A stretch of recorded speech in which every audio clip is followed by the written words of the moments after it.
Thank you, Lawrence, for your great inspiring words.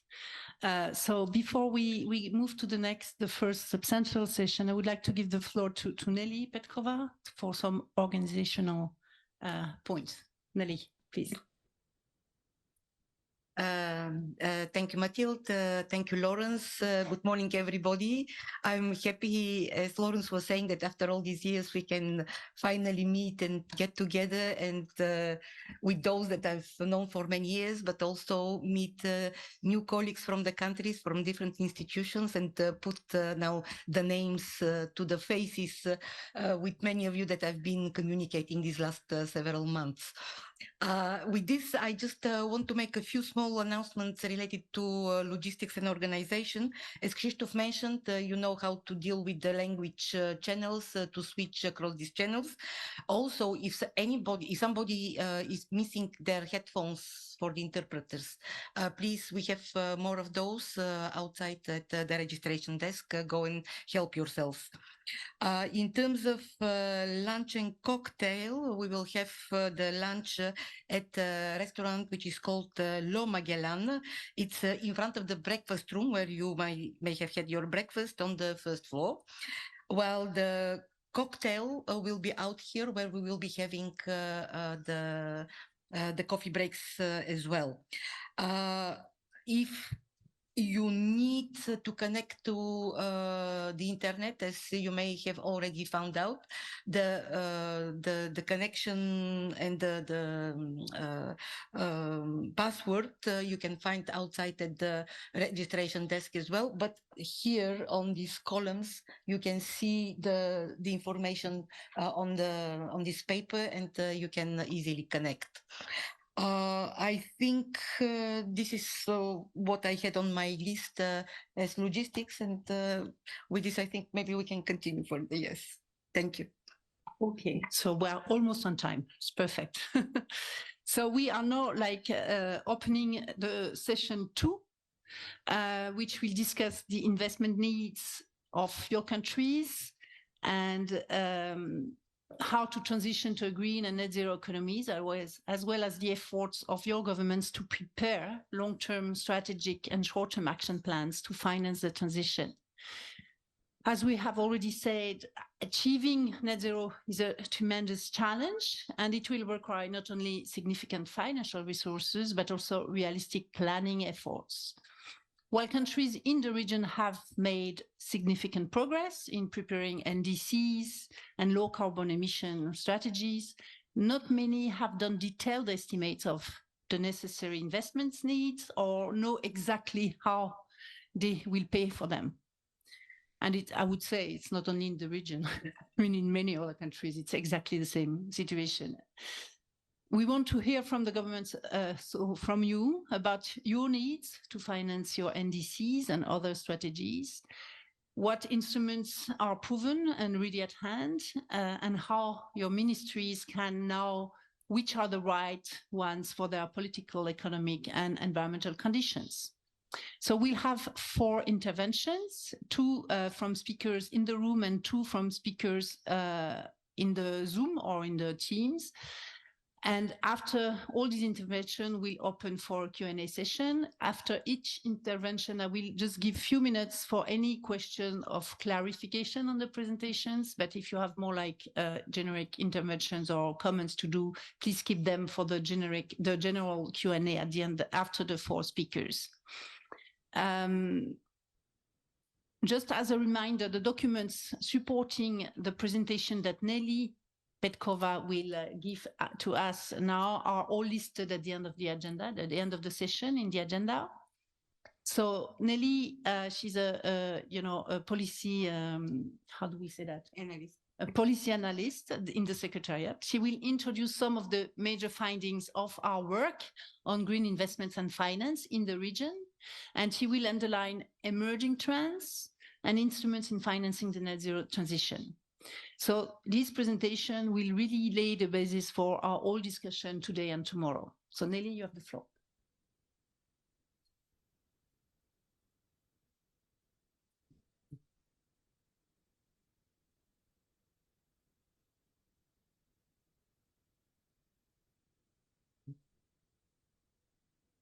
Thank you, Mathilde. And yes, as Mathilde mentioned, this presentation will be in a way the background information that we need to keep in mind and that will frame our discussions during the next 1.5 days. I don't think I will be telling you very many new things because many of you have been actively participating and working with us on many of the analytical projects that we've been doing over these last several years. But we can now get together as a community, as a group, to discuss some of these issues and to see how we can work further to, to mobilize all our potential existing and financial sources to work for the green economies, for our greening our economies, but also moving towards the net zero. With this, I just want to make a few points related to the targets that countries in Central Asia and the EaP countries have set for themselves. And we know that all countries have already done and updated their NDCs, basically, and they have set targets there, but when it comes to estimating the financial needs, not all countries have done that. We have, and we know some of the countries which have clear estimates in their NDC documents, including Georgia, including Kazakhstan, Moldova, and we can see that all countries have provided some estimates for the needs for implementing the NDCs in terms of, and these are given usually in ranges, and these ranges suppose that you have a long range, low end and higher end, and these are actually related to the way the NDCs will be financed and the ambition, and related also to the ambition of the target, where countries are planning to implement their NDCs with their own, using their own efforts, their own sources. We have lower targets, lower ambitions, and these are called unconditional targets. The conditional targets where countries expect external support from international partners, we can expect to see higher and more ambitious targets. So this is the rather medium-term targets that we are talking about until 2030, and 2030 is almost tomorrow, so we do not have much time to achieve and implement these plans and targets. Now, when it comes to the longer-term strategies and longer-term low-emission development strategies, until now, not that many countries have done that, but we know that almost all countries have started developing such strategies. And I was looking at information, and I know that Armenia, Azerbaijan, Georgia, they have all been coming close to the finalization of these documents, to having them approved usually by the governments. None of these documents actually in these countries is really a legally binding document, but governments will be adopting them and supporting their implementation. Of all the countries, only Ukraine, until now, the first country, has finalized and long submitted their long-term strategy until 2050 to the United Nations Secretariat dealing with climate change convention, and this was done in 2018. And then when I think Ukraine started preparing their NDC, the targets and the plans a little bit are not completely consistent, but this is obvious. For most countries, at least from what I've seen on paper in documents, countries claim that the medium-term targets and financial plans are consistent with their long-term plans and targets. Now, apart from information that we have on these targets and plans from the countries, other international partners have tried to make some and prepare some estimates, and I've been looking these days for more information on that, and I can tell you that we have, of course, different numbers, different ranges, but all these numbers and these estimates are really serious. We have, for example, analysis which shows that the countries in the region in Central Asia and the EAP countries together on average until 2050 will have to spend, in order to achieve the longer term objectives and targets, they will have to increase the spending, the green spending to more than 20% of their GDPs on average. Of course, this will vary across countries, and maybe those countries that are, for example, oil and gas producers, they will be exposed to more challenges and they will have to spend more, but these are significant numbers. Even if we do not agree fully, these are significant numbers. We have also information from, I think it was a UNEC analysis which showed that on average again between countries will have to increase spending between 7 and 15, 17 times compared to current spending in the region. So in general, I think even if these numbers are not strictly correct at the moment, I think they give us the idea about the magnitude of the needs and what we can expect over the next, I would say, 25 years. And this is not a very long period of time. And I think we don't have that much time to react. Now, what we've seen in the countries at the moment and how these financial needs are being financed until now. When I was looking for data and information on public finance, because we have to look at both public and private and financial and capital markets, the usual suspects in our work. When I was trying to find out what countries spent on environmental or green investments in the region, and I was looking for information on government budgets. I had to look at different places, but one of the sources that I used was IMF and World Bank governance finance statistics. And if you look at this figure, you will see that unfortunately, what government spent at the moment, at least from the source that I've used, on public environmental expenditure is not that much. Apart from Georgia and I would say Azerbaijan in the first place, where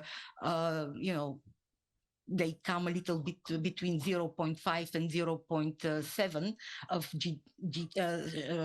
percentage of GDP. All other countries are below that, below 0.5. Some are even about 0.1, which is compared to other countries and other regions in the world.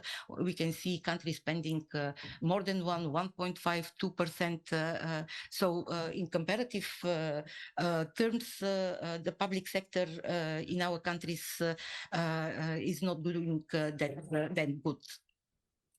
When I was looking at these numbers, one interesting issue that came out was that most of the countries using the public sector finance waste management. It was an interesting point that I found out. At least that was the declared sector that was getting most of the support from the state. There was one thing which in particular struck me, and it was Moldova, because I know that Moldova, for example, spends a lot of money on water, particularly wastewater treatment.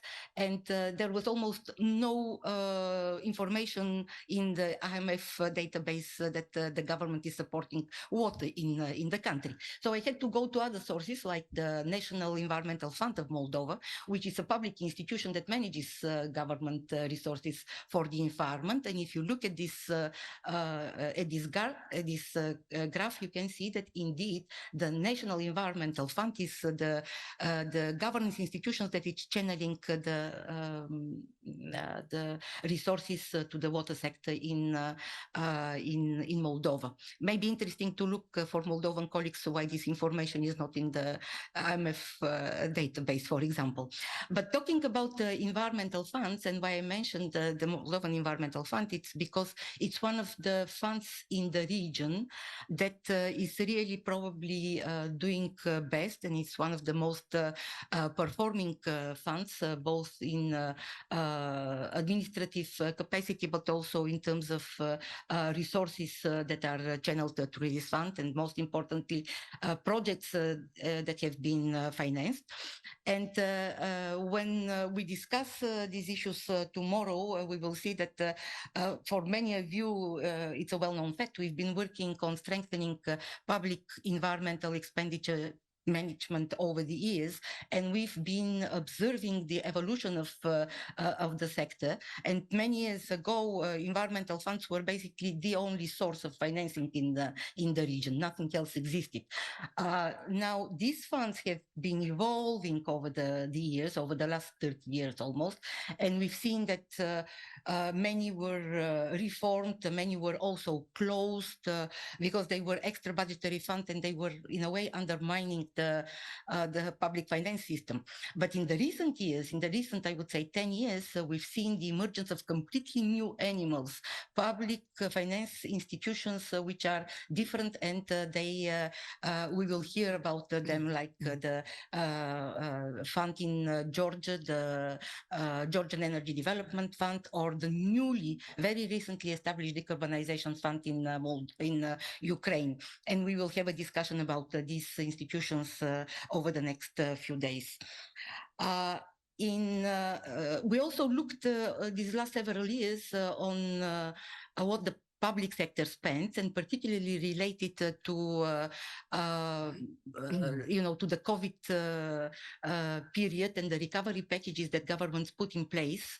But also we've been working, as many of you will know, on fossil fuel subsidies, and we wanted to compare this. And if you look at this chart, for example, during the 2 years of 2021, the governments prepared such support packages for both households, for the businesses, for the economy in general.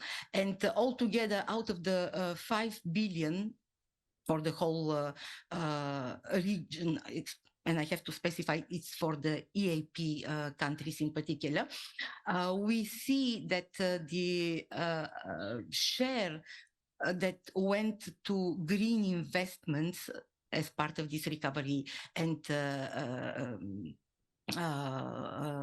rescue packages is very, very small. And it's altogether it's less than 0.1 billion for the whole region, really very, very small. But compared to the total amount of fossil fuel subsidies that we identified over years, we see that they are many times more, and we cannot even compare meaningfully these public spending strategies. Now, what happens in the financial sector? We can see that again, if you look at an indicator, which is the domestic credit provided by banks, in our region as a whole, banks are not that active generally, and their share in GDP is very small, or rather small, apart from Georgia, where it's more than 60% of GDP, and Armenia to a certain extent. In all other countries, or most of the other countries, these shares are very small. And if in general these shares are small, then we can imagine that what the banking sector provides as lending products, as lending amounts for green investments must be even smaller. Why it is like this, we can discuss further. And I think one of the issues is maybe, as we will hear these days, is that many of the IFIs active in the region, they're actually providing most of the support, most of the credit lines extended through commercial banks that actually provide the source of long-term financing for green investments. This is also the financial sector is maturing in the region. We cannot say it is not. It is developing. More and more financing options are being made available. However, until recently, the capital markets were not that active and not that deep and available. What we've seen the last several years, and in our group, we've been thinking for many years why it's so slow, why the evolution of the development of the sector of the capital market is so slow, and we do not see any issuance of green or sustainability-linked bonds. And to our greatest nice surprise, at the height of the COVID period, we had the first several issuances which happened almost simultaneously at the same time. We've seen issuances coming from the corporate sector, from enterprise sector. We've seen from financial corporates and the banking sector, and we've seen even from the sovereign, from the government. And the recent bank is from Uzbekistan, as Mathilde mentioned last August. And despite the fact that altogether the volumes of debt for green investments are not that big, altogether it's a little bit more than 2 billion for all these countries. I think these are very important steps. I think personally, although it's not the easiest and maybe most attractive region for investors, this shows the possibility that we can work, and if governments do what is necessary, capital markets can become really a viable and significant source of long-term finance for the net transition. I probably don't have much time. I will just say one thing, and as I mentioned, you can see that indeed both bilateral donors and international financing institutions are very active in the region, providing support to both, for example, climate-related development, for mitigation and for adaptation, and there are significant amounts. In terms of, however, if we look at these numbers in terms of per capita rates, we will see that the absolute amounts do not necessarily, as we know, align with the per capita amounts. And of course, Georgia is one of the countries that is getting most of the support from the international community. I will stop here, and I will just say that obviously, I think the magnitude of the financial needs for the next between, I would say, 7 and 27 years, the needs are enormous. We still have a significant gap in the financing which is available from different sources. I think some of these sources can be further strengthened. The enabling conditions for some of the new sources, like the capital market, can be further improved to attract agents in the market and investors to the region, and to particularly green investments. But I was also thinking, it's just a question, I will stop here. There might be some other institutional investors that have never been used as a source in the region. What happens, for example, to the wealth sovereign funds? Some countries have really strong, massive wealth sovereign funds. We know Kazakhstan, we know Azerbaijan, we know, I think there are also development banks in some of the countries, which are, again, have a lot of resources. The question is why these institutions are not involved in financing the net zero transition. Pension funds in some countries they can also get involved in this. We do not hear countries looking into this option. So I'm just putting the questions on the table, and I think we have to think about these new sources and how to really get them on our site and get them finance the net transition, not relying fully and only on the international community. I think we need to do our homework first and then ask for support outside. Thank you. Thank you, Nelly. So we have now the background in terms of numbers, the enormous needs, the somehow too weak funding from the governments, and what are the different sources of potential funding, how they could be strengthened, etc. So I would not open at this stage because we don't have so much time for clarification questions. I'd like to have first the other speakers making their presentations. And first, I would like to give the floor to Ms. Gayane Gabrielian, Deputy Minister of Environment of Armenia. Mr. Gabrielian, Mrs. Gabrielian has had a very long and outstanding career in different parts of the government in Armenia and has led work on public finance and public administration reforms, including in the environment sector. And you have just given birth to a baby son. So first, warm congratulations and thanks for joining us virtually today, Ms. Gabrielian. So please, you have the floor.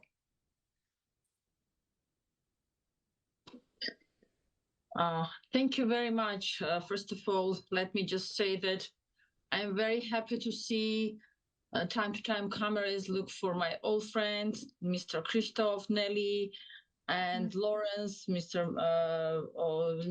Scheer. I'm very happy to see all of you, my Georgian friends, Ukrainian, Moldovan. Thank you very much for having me online. I'm so sorry that COVID only finished for you, and for me online session is still a possibility to be with you, but I am really happy for you that you're enjoying great Brussels and all OECD friends and our implementation partner UNEC, UNEP, UNIDO. So I'm really happy for this session.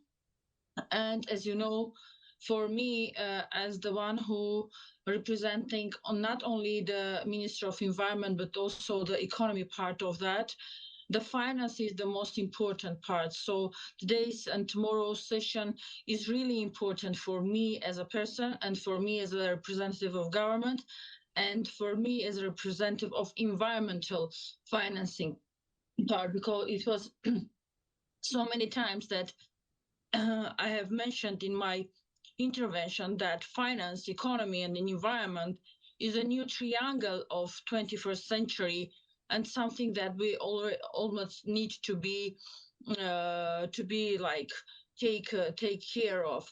And thank you very much, Nelly, for your great presentation, because you gave us really a very important talking points, thinking points, as you mentioned, just put it on the table, and we really need to be fast. I'm really agree with you in this session, and thank you very much, Mr. Meredith, that you mentioned about von der Leyen president, that she's stay the course about EU for environment, because this is also the one of the most important cooperation for Armenia, and we have a big team working on that, and we are really make the big importance of this program, as well as it not only the finance and NDC plan and NDC implementation plan, but the banking system, but the private system, but the green bonds, the taxonomy, the green economy. So this is already the whole world, including in this global partnership that we have, and our European Union is making the best to come all us together in one big data, in one big target. And the target is to understand how we can increase and how we can get the target of all countries. But in our region, this is a big one target. And talking about this, as well as you know that Armenia share in the total volume of greenhouses gases emission globally less than 0.02%. However, the government of Armenia has declared the ambition to reduce emissions, as well as its willingness to have a fair contribution in total emission volume. And you know that in 2021, the government of Armenia approved Armenia National Determination Plan. And as Nelly mentioned, yes, we are all in the same level of making the finalizing these NDCs. And you know that the next year will be very important for everybody. And we will start the new NDC creation, because COP29, as you know, is very important for us.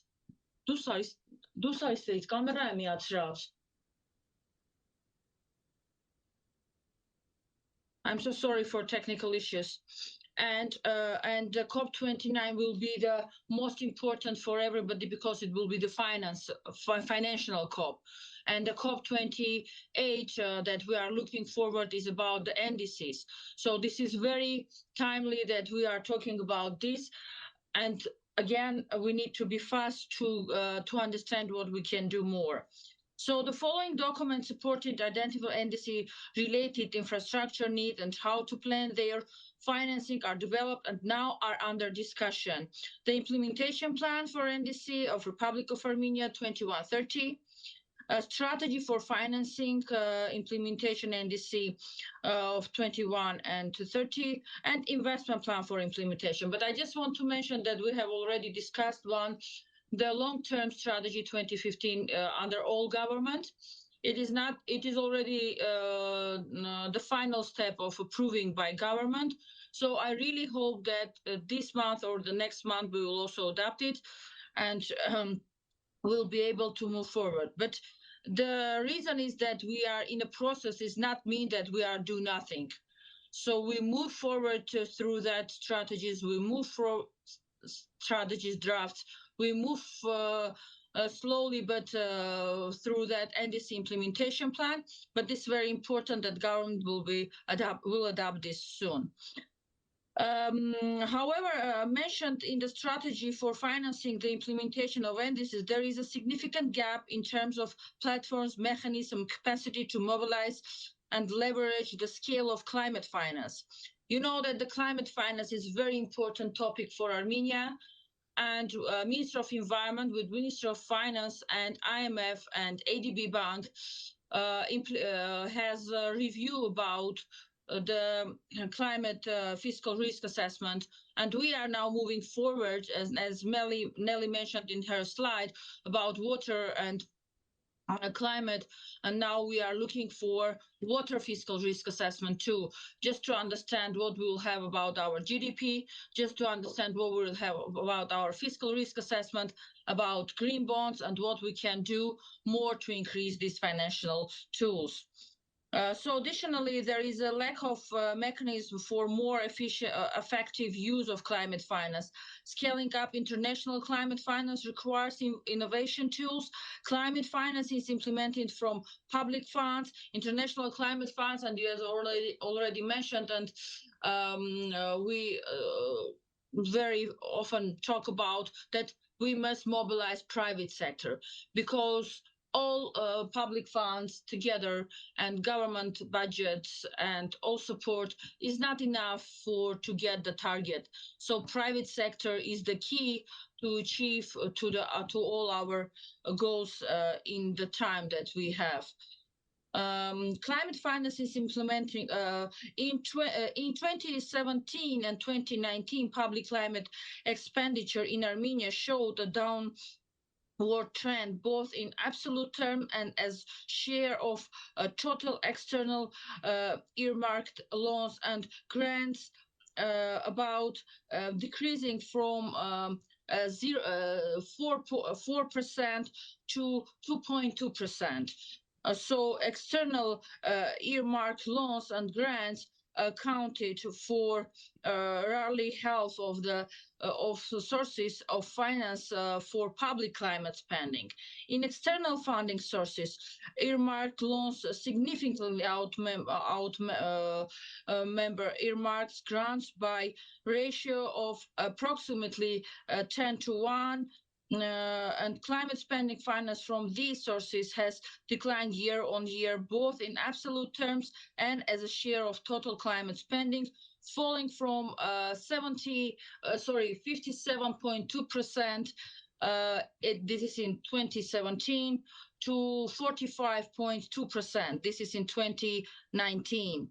One of the main reasons behind the reducing climate expenditure finance from external sources is the low performance of the relevant budgetary measures. So adaptation measures account for about 51% of climate spendings, and mitigation measures about 35%. So the rest of the spending is attributable to measure with mixed impact of the spending in attributable mixed impact on climate change. Both mitigation and adaptation costs have shown a steady downward trend year on year, although costs for mixed impact measure have increased, mainly due to increased share of expenditures in the forestry sector. So over the past 20 years, Armenia has received support from target climate instruments to address climate change issues in the country, including policy development, climate change adaptation capacity in vulnerable areas, disaster risk reducing, as well as technology transfer, etc. But I think now we all highlighted, and you mentioned in your also intervention, Mr. Meredith, that this year we have very hot summer in Armenia, it was too.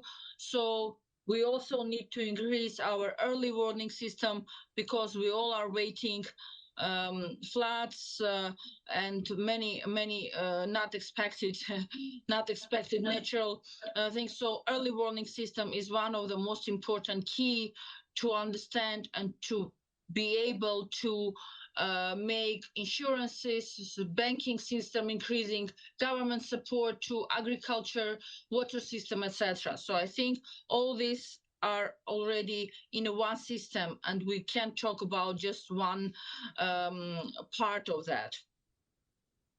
The funding, yeah. Do I have? Would you mind wrapping up your presentation? Yeah, I will complete. Okay. I will just talk about the report of according to the OECD report on investment needs for climate action in Armenia until 2030, the total investment cost for climate change mitigation adaptation for the period 2020-2030 will amount to approximately 5.7 billion. This is about US, or Armenian 2.7 trillion. So excluding investment in the field of atomic energy. If investment in atomic energy are included, the estimated volume of investment will be around 8.3 billion, or Armenian 4 trillion dram. According to the same report, most of estimated investment needs, 80%, within the framework of the total gross investment needs in 2030 are intended for climate change mitigation, amounting to about 4.9 billion. And about the share of adaptation-oriented investment is more than 170 million. And multifocal measures are more than 656 million.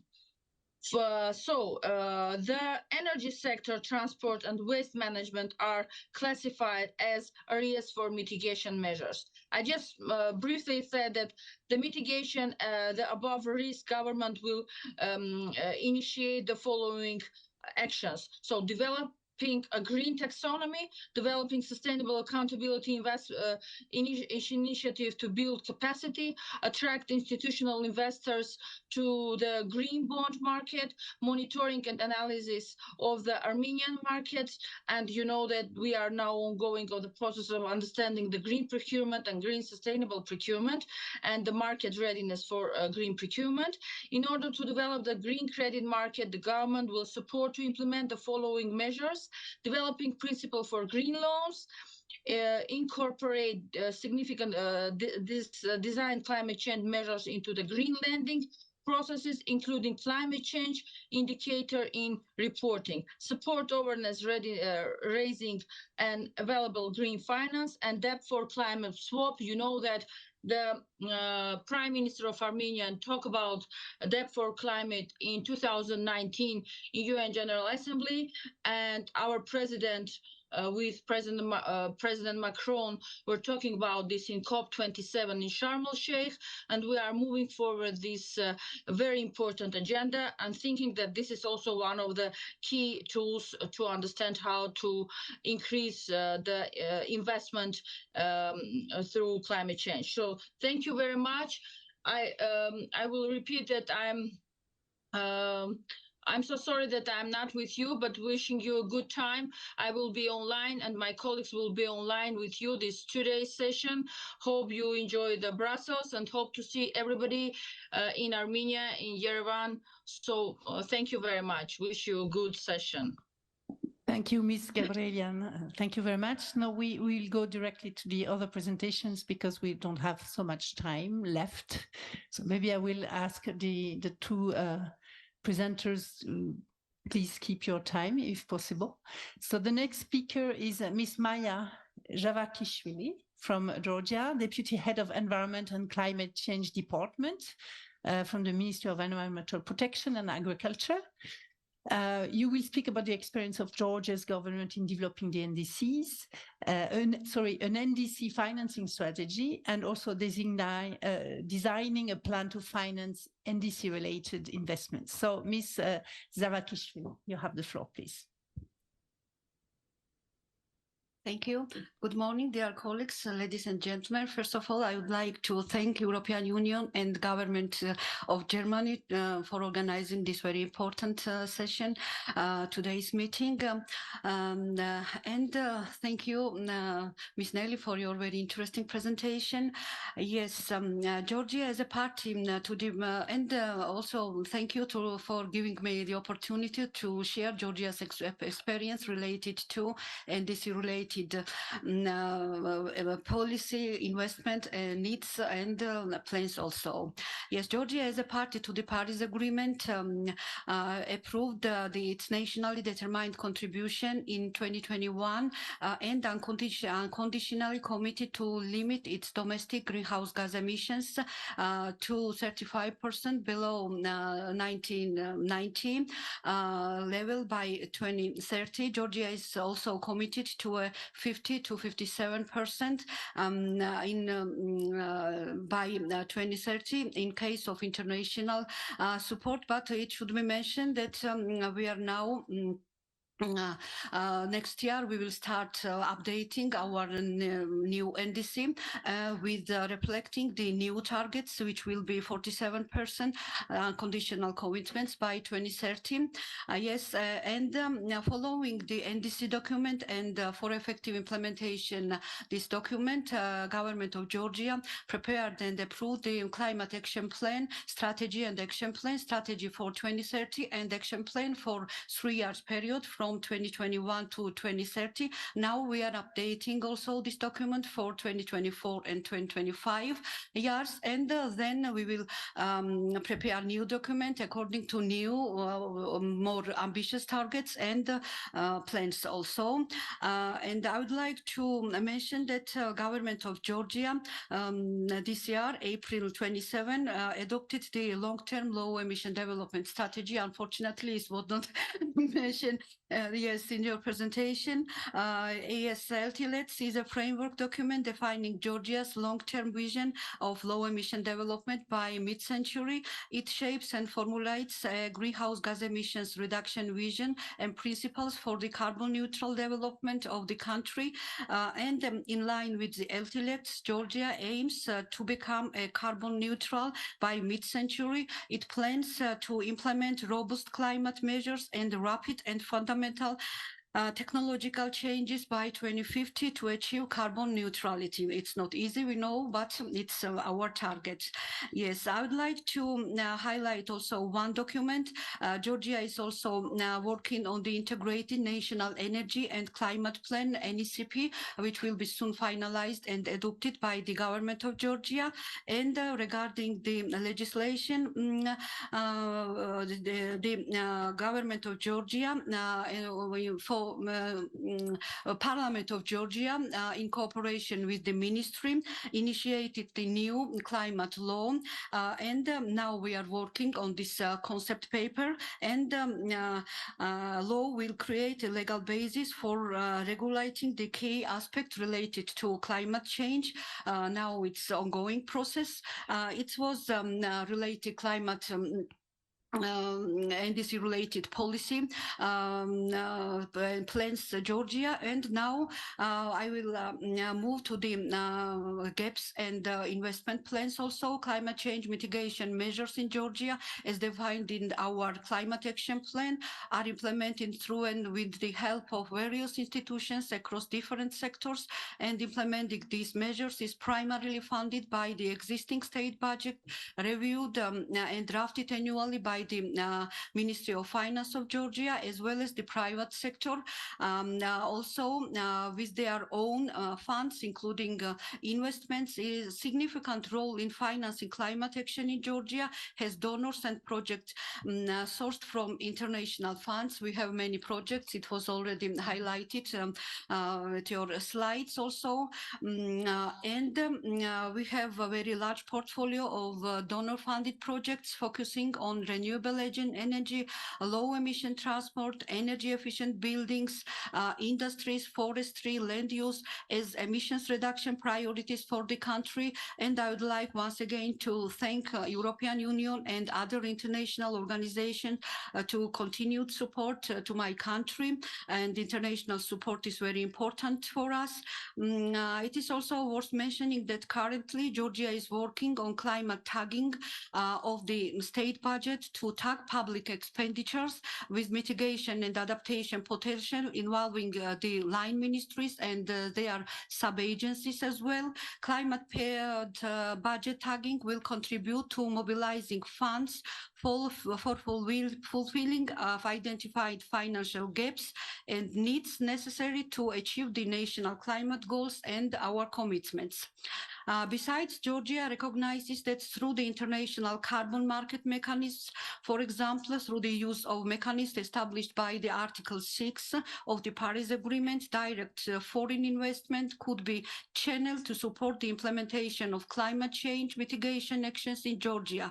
And so, especially implemented by the private sector, Georgia has already taken some steps towards this direction by establishing an agreement between the Swiss Confederation and Georgia on implementing the Paris Agreement in 2021. So this creates a base for establishing the legal basis framework for transferring mitigation outcomes and supporting climate actions in Georgia.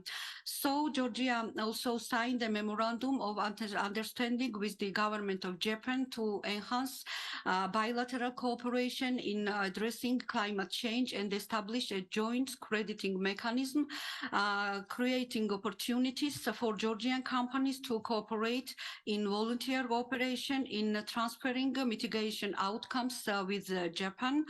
And however, financing climate actions still requires significant finances.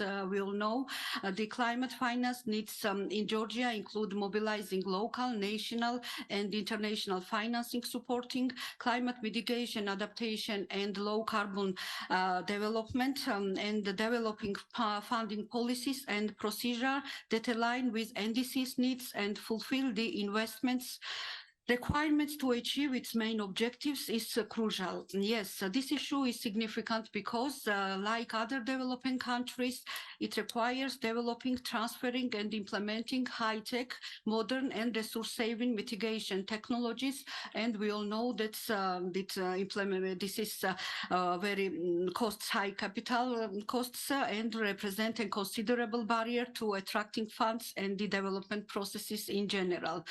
I would like to highlight finally that there are many documents prepared at the regional level as well as at the national level in Georgia related to climate finance. It should be mentioned that our long-term low emission development strategy includes one chapter. This is Georgia's climate finance vision. It's the integral part of the country's climate policy. And so there is also a document, the NDC financing strategy and investment plan, which has been prepared by the EU for Climate project for Eastern Partnership countries. There are ADB's document, also draft documents, climate finance landscape. So these documents and these guidelines will definitely help us to identify countries' needs and assist and our gaps and future needs.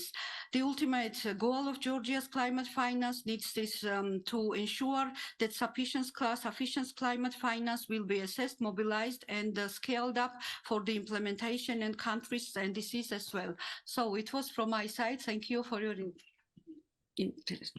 Thank you very much to explain to us all these ambitious targets, strategies, as well as the different interesting experiences, in trying to close the gap, the financing gap in Georgia. Thank you very much. Our last speaker will join online. It's Miss Victoria Kireyeva, Deputy Minister of Environment of Ukraine. She has extensive experience in green and climate policy making, and she will speak about investment needs and recent developments to mobilize international financing for the green post-war reconstruction of Ukraine, with the focus on the role of strategic planning in this process. So please, Ms. Kireyeva, you have the floor. Thank you. Всім доброго дня. Дякую за таку Good morning, everyone. Thank you very much for this interesting discussion. Unfortunately, I cannot be physically present with you because of logistics problems in Ukraine. We could connect only online. I would like to get access to my presentation, or maybe someone could show my presentation on the screen.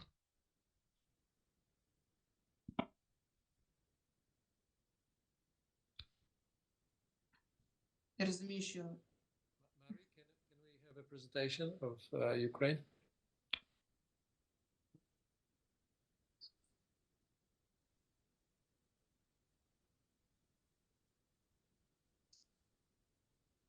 давайте не будемо зупинятися, поки технічні служби. We would ask her to Let's not as we have not received her presentation.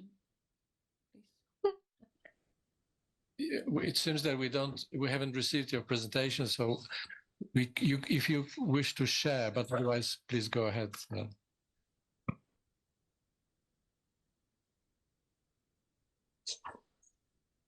Давайте, щоб не втрачати час, я... Okay, not to lose time, I will not share my presentation. As of now, Ukraine is on the verge of certain changes, which are not only about climate policy, but it's also about recovery of Ukraine and the full-scale war in Ukraine. On the 24th of February, year 2022, we encountered a new challenge, not only as a country, but probably as the whole world encountered it as well. And the war continues taking human lives, but we also lose our resources. According to current estimates, Ukraine has already suffered damages in 143.8 billion US dollars in part of infrastructure, in part of damage to environment. It's already more than 56 billion US dollars. And also now the 947 billion are from contamination of environment, out of which contamination of water is 60 billion. So Ukraine loses ecosystems in addition to all other resources. As a result of Russian aggression, we might lose 750 species of flora and fauna, which will have an impact on the whole world. You all know about the disaster with Kakhovska hydropower plant, and we also consider it to be an environmental disaster because it changes the structure of the region, and it has also changed the development of a number of regions of Ukraine, in particular Kherson and Mykolaiv. We also monitor damages caused by Russian aggression in part of CO2 emissions. As of today, Ukraine had direct CO2 emissions of 50 million tons, and together with indirect emissions, it's 105 million tons, which is 1/3 of our NDC, and we emphasize on it. And as of today, the number of the facts of causing damage to environment is 1,507. That has been already recorded, and Ukraine will definitely need the compensation of these damages for the sake of sustainable development, for the sake of better human lives. We adhere to our obligations as regards climate policies and strategies. And for us today, climate policy became even more topical than what it was before the war. It gives us an opportunity to develop our recovery and new life, because we shouldn't go back to what we had before the war. And currently, the government of Ukraine, and this is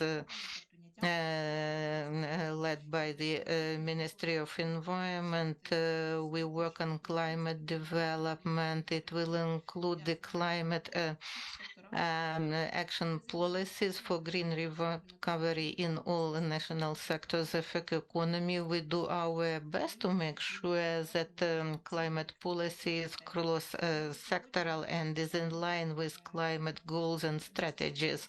That's why currently we develop national energy and climate plan, according to which we currently work with the EU as regards Ukrainian fund called Ukrainian Facility, and regardless of difficulties and the events that are underway in Ukraine, we do not deviate from our obligation as regards NDC.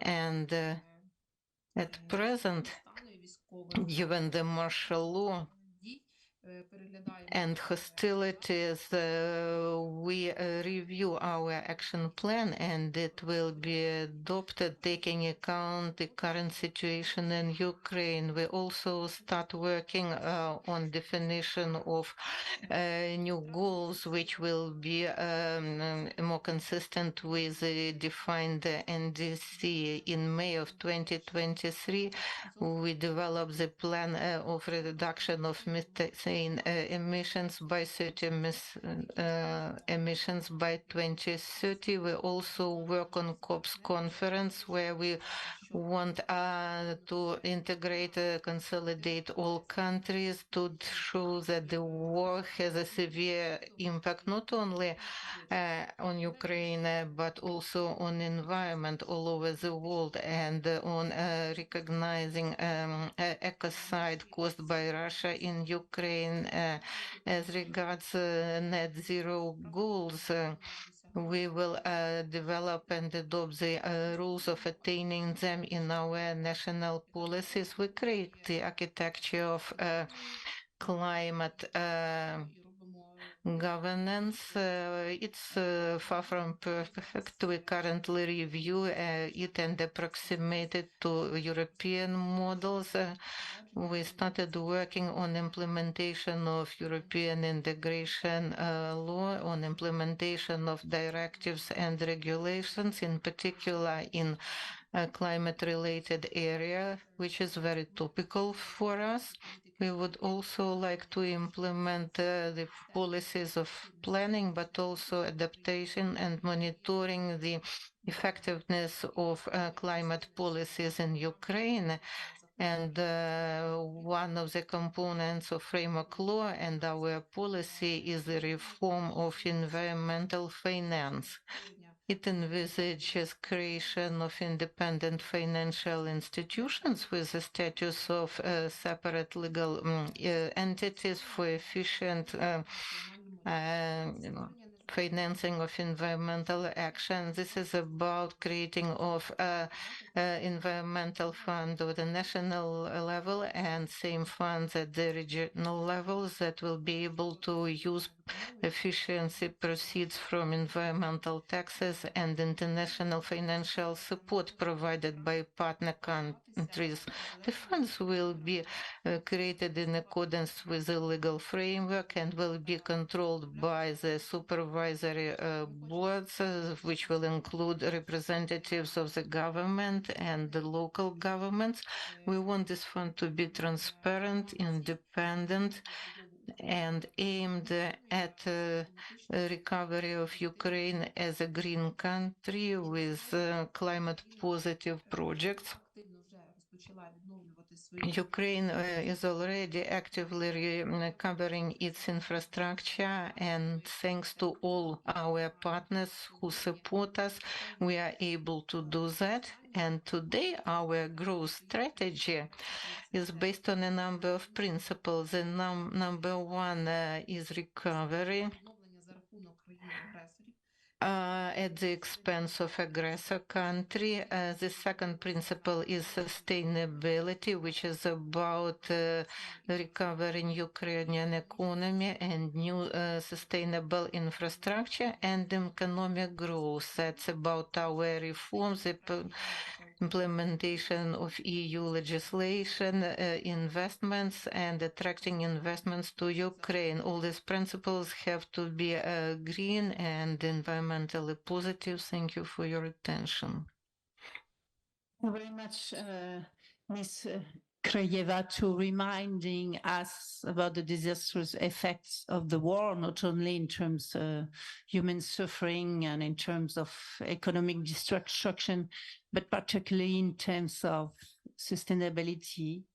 And also to showcase how Ukraine remains very ambitious in this in its recovery strategy, like making sure that the recovery will be sustainable. So it was very important to highlight these points.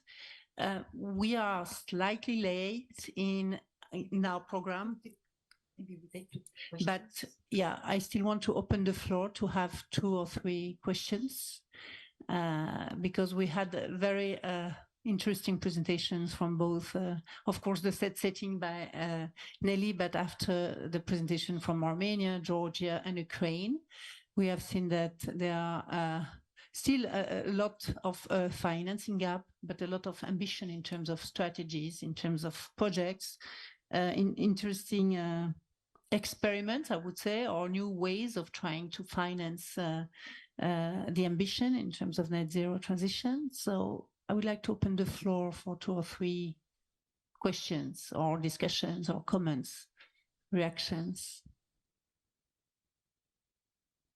and also from people joining us virtually. If you want to take the floor, please.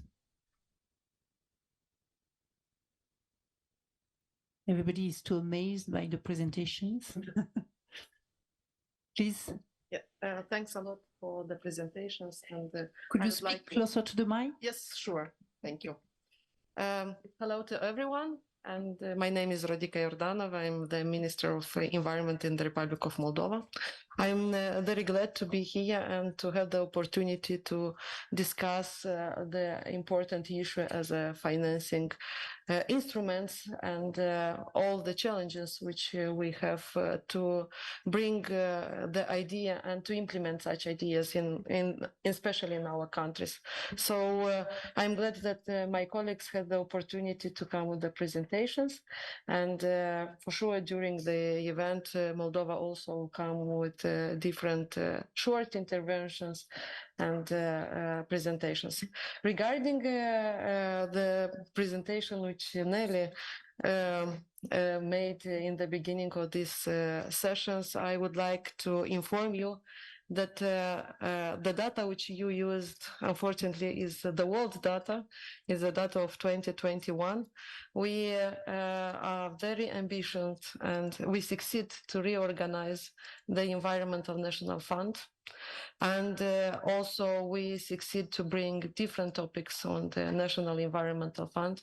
And during the today's event and tomorrow, we will present the result of this modification. And we are very proud that we succeed, because more than 10 years, the National Environmental Fund was blocked for different topics, not really dedicated to environment. As a result, you saw the data. So thank you for once again for bringing this information, and we are together with our colleagues from the Ministry of Finance and Ministry of Economy, we would like to bring the modification also in the greening the budget and also to have this green budget tagging. And I'm really hope that we'll have the opportunity to discuss today and tomorrow such kind of approach, and also to share the experience and ideas how to implement. Thank you very much. Thank you, Moldova, for completing the presentation, and we look forward to your presentation today and tomorrow.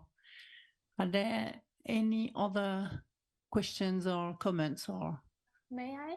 Yes, please. Hello, Could everyone. you introduce yourself? Yes, sure.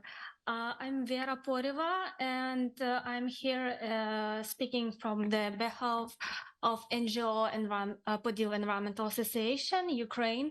And also I'm a leading specialist of Priazov National Park in Ukraine. And it was very interesting, our presentation, which we heard today. But first of all, from the presentation of our Deputy Minister, Miss Victoria, I want to say and actually pointed out the importance not only to create the regional environmental funds, which will be supporting environmental issues on a regional level or a national level, but also I want to point it out the importance of created environmental funds for national parks which were affected by military actions. For today, as the head of the international projects in NGO, Podil Environmental Association, we collect 8 national parks which were affected by military actions. We collect soil and water supply samples and made some laboratory research regarding to find out heavy metals in the samples. And for going our job, we really need to financial support to do this research annually, year by year, and take into account not only the quality of soil and water, but also to provide research of migrations and how it affects our neighbors' country as well.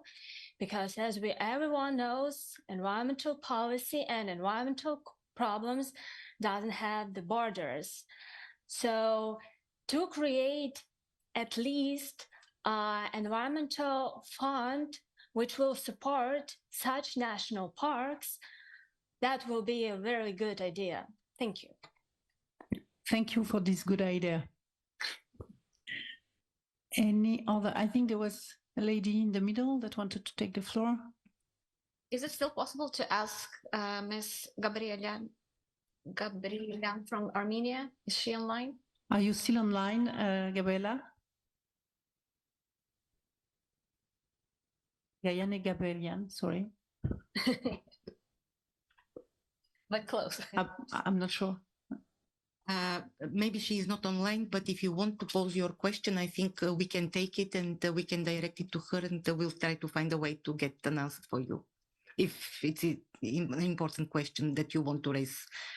It was related, since she was talking about the NDC related infrastructure needs, I was wondering if Armenia was able to generate private finance, if the country was able to bring the private funding into infrastructure projects. If and other Armenian participants could answer this question about mobilizing private finance for infrastructure. Yeah.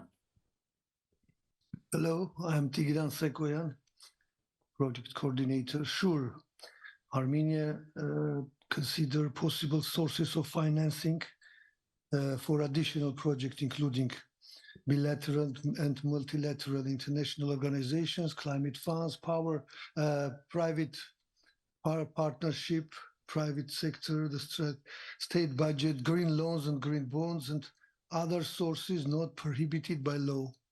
We certainly, as Deputy Minister mentioned, we consider and we want to activate private sector as well.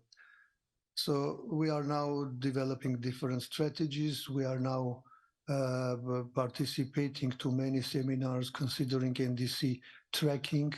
And lately, I also participate to a seminar for NDC tracking. I think it is very important to have, because everything is changing. There are new. Previously, we are preparing biannual update reports. Now we are preparing transparency reports, and I think that all countries in the region need support. I'm very glad that Nelly taking care of this, OECD taking care of this. Nelly is very experienced and brave woman. I think it will be very, very important, very useful for all our countries, because we need support so much. Thank you. So Armenia is trying to, the answer is yes, as mentioned, Deputy Minister. Thank you very much. I think we need to wrap up, but it's just the beginning of this discussion. We had very interesting presentations on 3 countries, at least, ambitions, and a lot of good ideas or experiments regarding how to raise funds, either public funds or mobilizing private climate finance or international funds. I think we will just continue this discussion with the other sessions that will focus on usually one source of finance, and we'll be able to delve into more depth into all the challenges in doing so for each type of financing. So if I try to summarize, which is a little bit challenging, we'll say there are very high ambitions in the region, a lot of needs, definitely, a huge financing gap, and we really need to find ways, mechanisms to overcome the challenges in developing more public funding, but probably there are limited capacities there, mostly trying to mobilize more private finance and continuing to mobilize international finance for the transition. So with this, I close this session. Thank you very much.